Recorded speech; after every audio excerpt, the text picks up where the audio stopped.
잼민이 팬티가 단무지 색깔이 되는 아주 무서운 소리들을 모아봤습니다. 이 소리들은 실제로 녹음됐으며 역사에서 가장 기괴한 소리라고 평가받는 소리들입니다. 과연 어떤 소리인지 한번 알아보겠습니다. 최초의 사운드. 1857년 프랑스의 발명가 스카트 마틴빌은 포노토그래프라는 녹음기를 발명했는데요. 이 녹음기는 인류 최초의 녹음기로서 역사적으로 아주 귀중한 발명품 중 하나이죠. 녹음기에 최초로 녹음된 곡은 프랑스의 동요 오클라드 라룬이었습니다.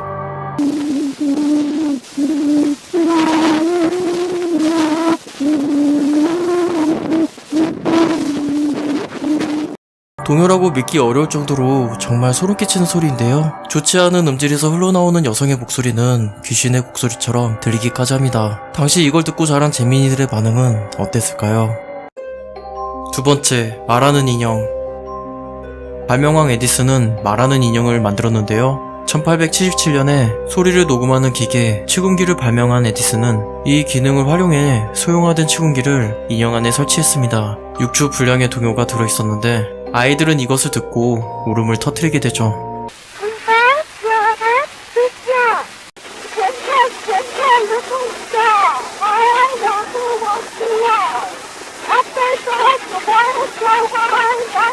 무게도 2kg으로 아이들이 가지고 놀기엔 상당히 무거웠다고 합니다. 인형은 환불 사태로 이어지게 되고 회사는 파산되었다고 합니다. 에디슨을 파산으로 이끈 저주받은 인형이라고 하네요.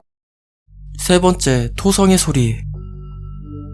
여러분, 토성의 소리를 들어보신 적 있나요? 토성은 지구에서 8.7억 광년 떨어진 행성인데 그곳에서 나는 소리라니 정말 흥미로운 질문이 아닐 수 없는데요. 2002년에 나사의 무인 토성 탐사선인 카시니 우주선은 토성에서 나오는 이상한 전파를 기록했습니다.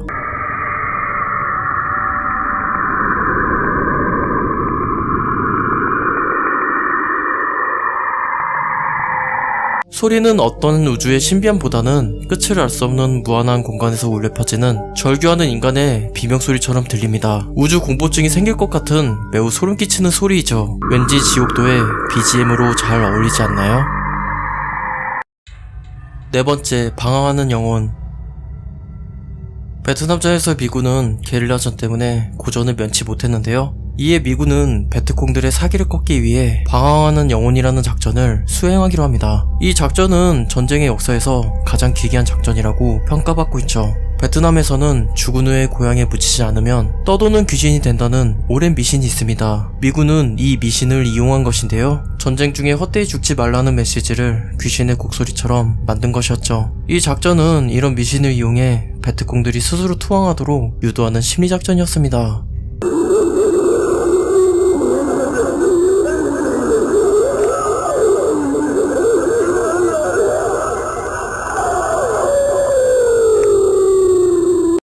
미군은 한밤중에 헬기의 확성기를 이용해 이 기괴한 소리가 정글 전체에 울려 퍼지게 했습니다. 소문에 의하면 150여 명의 베트콩들이 이 소리에 참지 못하고 괴로워하며 항복했다고 합니다.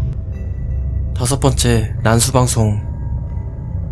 비밀스러운 임무를 수행하는 영화 속의 스파이. 실제로 이들은 어떻게 비밀 임무를 전달받을까요? 바로 난수방송이라는 걸 사용하는데요. 이 방송에는 상대방과 약속화된 암호화된 메시지가 있습니다. 코드북이 없다면 절대로 해독 불가능하다는 특징을 가지고 있죠. 이런 비밀성이 유지되기 때문에 1, 2차 세계대전, 냉전시대의 스파이들은 난수방송을 통해 활발하게 활동하였습니다. 그래서 당시를 첩보전쟁이라고 부르는 사람들도 있죠. 지금 소개하는 난수방송은 매니아들 사이에서 가장 소름 끼친다는 스웨디시 랩소디입니다. 이 난수방송은 1950년대 폴란드나 동독에서 송출된 것으로 알려져 있습니다.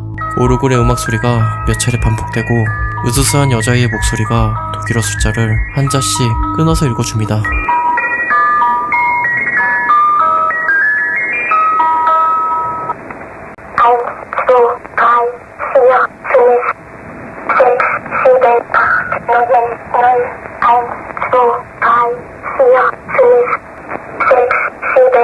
소리가 하도 기괴해서인지 몰라도 디베 게임으로 알려진 새드 사탄의 정체불명의 기괴한 음이 이 난수방송이라고 합니다.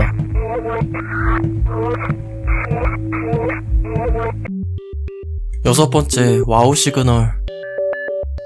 오래전부터 과학자들은 외계인의 존재를 찾아내고 싶었습니다. 결국 외계 지적 탐사라고 불리는 세티 프로젝트를 수행하게 되는데요. 이 프로젝트는 외계 행성들로부터 오는 전자기파를 찾거나 수신하여 그들의 존재를 찾아내는 것을 목적으로 하고 있습니다.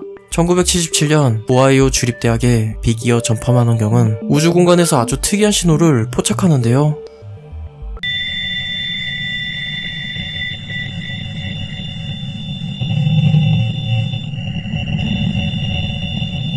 이 소리를 처음 발견한 이만 교수는 놀라움을 감추지 못해 기록지에 와우라고 적어놓게 됩니다.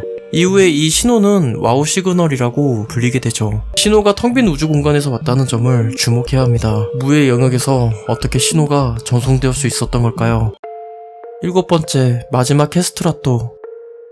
18세기 이탈리아에서는 캐스트라또가 유행했습니다. 이들은 모두 남성들이며 오페라 무대에서 여성 같은 고음으로 노래를 부르는데 여성의 소프라노 음을 소화할 수 있다고 하죠. 캐스트라또가 되는 과정은 매우 위험했고 비윤리적이었습니다. 캐스트라또가 되기 위해선 사춘기 이전의 소년들이 고환을 제거하는 거세 수술을 받게 되는데 이는 변성기 이후에 음역이 내려가는 것을 막기 위함이라고 합니다. 귀족들 사이에서 캐스트라또의 인기가 날로 솟구치자 매해 6천여 명의 어린 소년들이 자신의 의사결정 없이 강제로 거세를 당했다고 합니다. 이것의 시작은 남성의 육체에 여성의 목소리를 가진 자, 즉 신의 목소리에 가장 닮았다는 믿음에서 캐스트라또가 생겼다는 이야기가 있습니다. 그들의 삶은 매우 비참했습니다. 성공한 캐스트라또는 귀족 이상의 부와 명예를 거머쥐며 살게 되지만 그렇지 못한 캐스트라또는 마감해야 했죠. 거세 수술을 받는다고 모두 여성의 음을 내는 것도 아니었고 수술 과정에서 감염과 통증으로 고통스럽게 죽는 일도 허다했다고 합니다. 결국 1903년에 불법으로 간주되어 캐스트라또는 더 이상 무대에 서는 일이 없게 되었습니다.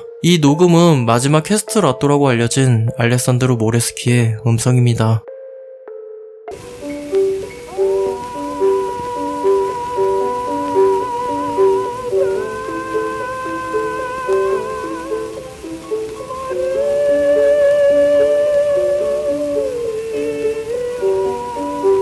역사의 기록으로 남을 뻔했던 캐스트라또의 존재를 보여주는 귀중한 자료입니다.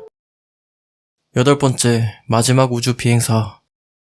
블라디미르 코마로프는 우주에 최초로 간 사람이자 우주비행의 첫 희생자로 알려진 인물입니다. 그는 소련의 공군대령 항공우주공학자로 1960년에 최초로 선발된 소련의 우주 비행사인데요. 그가 타게 될 우주선은 소유주 1호였습니다. 그러나 소유주 1호는 아직 우주로 날아가기에는 기계적 결함이 많은 우주선이었죠. 엔지니어 지식이 해박했던 코마로프는 이 사실을 모를 리 없었습니다. 소유주가 발사되기 전 그는 친구들에게 자신이 죽을 것이라는 말을 남겼다고도 하죠. 결국 예정된 날짜에 소유주 1호는 나라로 갔고 코마로프가 예견한 대로 비극을 맞이하게 되는데요. 이 음성은 당신 코마로프가 우주선에서 겪었던 공황과 공포에 질린 그의 마지막 기록입니다.